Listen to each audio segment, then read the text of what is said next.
Pouvez-vous nous donner quelques conseils pour les personnes âgées et à leur entourage en cas de vague de chaleur? Donner des conseils aux personnes âgées et à leur entourage est une bonne chose. Il faut limiter l'augmentation de la température de l'habitation. Il faut fermer les volets et les rideaux des façades qui sont exposés au soleil. Il faut maintenir les fenêtres fermées tant que la température extérieure est supérieure à la température intérieure, bien sûr.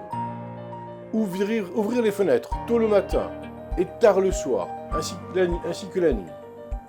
Il faut provoquer des courants d'air dans tout le logement, dès que la température extérieure est plus basse que la température intérieure.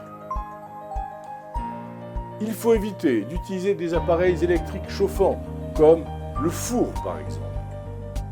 Il faut également éviter les expositions à la chaleur et éviter de sortir aux heures les plus chaudes de la journée et rester dans les pièces les plus fraîches du domicile.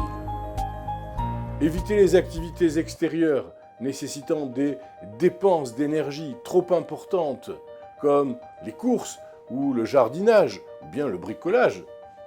Bien sûr, je fais référence au sport, mais là, on est dans une situation plus grave. En l'absence de rafraîchissement possible dans l'habitation, il faut passer au moins 2 ou 3 heures par jour dans un endroit frais, voire climatisé. Je fais référence aux grands magasins, au cinéma, aux lieux publics qui devraient, j'espère, être équipés de ces climatisations en cas de canicule. En cas de sortie, préférez le matin tôt, avant 10-11 heures, ou le soir tard, après 21 heures.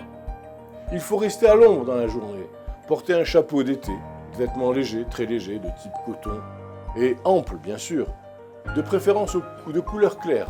Les personnes âgées craignent souvent d'ôter leur gilet.